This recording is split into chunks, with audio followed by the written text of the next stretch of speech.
دمشق کے ادیب شیخ علی طنطاوی نے اپنی یادداشتوں میں لکھا ہے کہ دمشق میں ایک بہت بڑی مسجد ہے کہ جو مسجد جامع توبہ کے نام سے مشہور ہے۔ اس مسجد کا نام مسجد توبہ رکھنے کی وجہ یہ ہے کہ وہاں پہلے فحشہ و منکرات کا مرکز تھا۔ 7ویں ہجری میں ایک مسلمان بادشاہ نے اس کو خرید کر وہاں ایک مسجد تعمیر کرائی۔ ایک طالب علم کی جو بہت زیادہ غریب اور عزت نفس میں مشہور تھا، وہ اسی مسجد کے ایک کمرے میں رہتا تھا۔ 2 روز گزر چکے تھے کہ اس نے کچھ نہیں کھایا تھا اور اس کے پاس کھانے کے لیے کوئی چیز نہیں تھی اور نہ ہی کھانا خریدنے کے لیے کوئی پیسہ اس کے پاس تھا۔ تیسرے روز بھوک کی شدت سے اس نے احساس کیا کہ وہ مرنے کے قریب ہے۔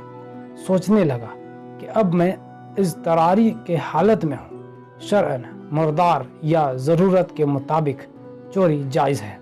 اسی بنیاد پر چوری کا راستہ بہترین راستہ اسے نظر آیا۔ شیخ طنطاوی کہتے ہیں، یہ سچا واقعہ ہے اور میں ان لوگوں کو اچھی طرح جانتا ہوں اور اس واقعہ کی تفصیل سے آگاہ ہوں، اور میں صرف حکایت بیان کروں گا، حکم نہ ہی فیصلہ۔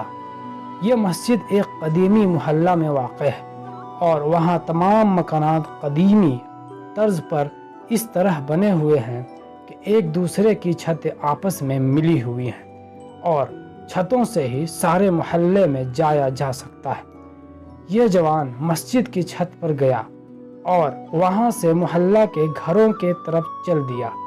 پہلے گھر میں پہنچا تو دیکھا وہاں کچھ خواتین ہیں، تو سر جھکا کے وہاں سے چلا گیا۔ بعد والے گھر پہنچا تو دیکھا گھر خالی ہے، لیکن اس گھر سے کھانے کی خوشبو آ رہی ہے۔ بھوک کی شدت میں جب کھانے کی خوشبو اس کے دماغ میں پہنچی تو آہن ربا کی مانند اس کو اپنی طرف کھینچ لیا۔ یہ مکان 1 منزلہ تھا، چھت سے بالکنی اور پھر وہاں سے صحن میں کود گیا۔ فوراً باورچی خانے میں پہنچا، دیگچی کا ڈھکن اٹھایا اور اس میں بھرے ہوئے بیگن کا سالن تھا۔ ایک بیگن اٹھایا، بھوک کی شدت سے سالن کے گرم ہونے کی بھی پرواہ نہیں کی۔ بیگن کو دانتوں سے کاٹا اور جیسے ہی نگلنا چاہا تو اسی وقت عقل اپنی جگہ واپس آ گئی اور اس کا ایمان جاگ گیا۔ اپنے آپ سے کہنے لگا، خدا کی پناہ، میں طالب علم ہوں، لوگوں کے گھر میں گھسوں اور چوری کروں۔ اپنے اس فعل پر شرم آ گئی، پشیمان ہوا اور استغفار کیا، اور پھر بیگن کو واپس دیگچی میں رکھ دیا اور جیسے آیا تھا ویسے ہی واپس لوٹ گیا اور مسجد میں داخل ہو کر شیخ کے حلقہ درس میں حاضر ہوا۔ در حلقہ بھوک کی شدت سے سمجھ نہیں پا رہا تھا کہ شیخ کیا درس دے رہے ہیں۔ جب شیخ درس سے فارغ ہوئے اور لوگ بھی متفرق ہو گئے تو ایک خاتون مکمل حجاب میں وہاں آئی۔ اس زمانے میں خواتین کا بغیر حجاب کی وجود نہیں تھا۔ شیخ سے کچھ گفتگو کی اور وہ طالب علم ان دونوں کی گفتگو نہیں سمجھ سکا۔ شیخ نے اپنے اطراف میں نگاہ کی تو اس طالب علم کے علاوہ کسی کو وہاں نہ پایا۔ پھر اس کو آواز دی اور کہا، تم شادی شدہ ہو؟ جوان نے کہا، نہیں۔ شیخ نے کہا، تم شادی نہیں کرنا چاہتے؟ جوان خاموش رہ گیا۔ شیخ نے پھر کہا، مجھے بتاؤ، تم شادی کرنا چاہتے ہو یا نہیں؟ اس جوان نے جواب دیا، خدا کی قسم، میرے پاس ایک لقمہ روٹی کے لیے پیسہ نہیں ہے، میں کس طرح شادی کروں؟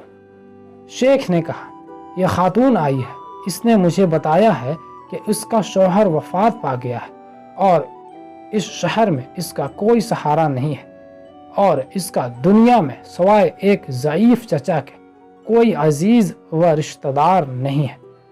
اپنے چچا کو یہ اپنے ساتھ لے کر آئی ہے اور وہ اس وقت اس مسجد کے ایک گوشہ میں بیٹھا ہوا ہے، اور اس خاتون کو اس کے شوہر سے گھر اور مال وراثت میں ملا ہے۔ اب یہ آئی ہے اور ایسے مرد سے شادی کرنا چاہتی ہے جو شرعاً اس کا شوہر اور اس کا سرپرست ہو، تاکہ تنہائی اور بدنیت انسانوں سے محفوظ رہے۔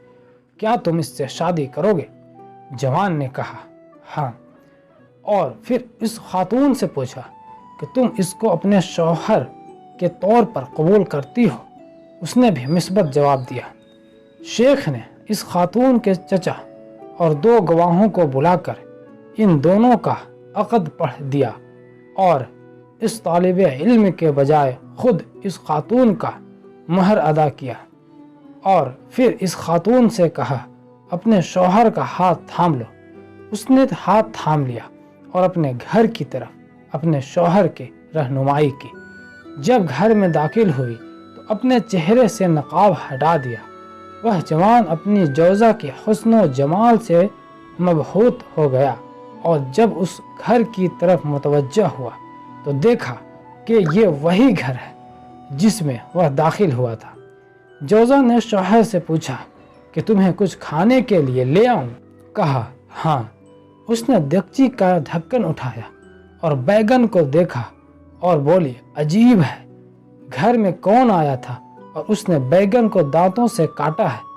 وہ جوان رونے لگا اور اپنا قصہ اس کو سنا دیا۔ جوزہ نے کہا یہ تمہاری امانت داری اور تقوی کا نتیجہ ہے۔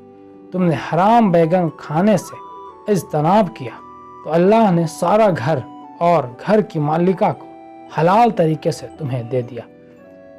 سبحان اللہ! جو کوئی اللہ کی خاطر کسی گناہ کو ترک کرے اور تقوی اختیار کرے تو اللہ اس کے مقابل میں بہتر چیز اس کو عطا کرتا ہے۔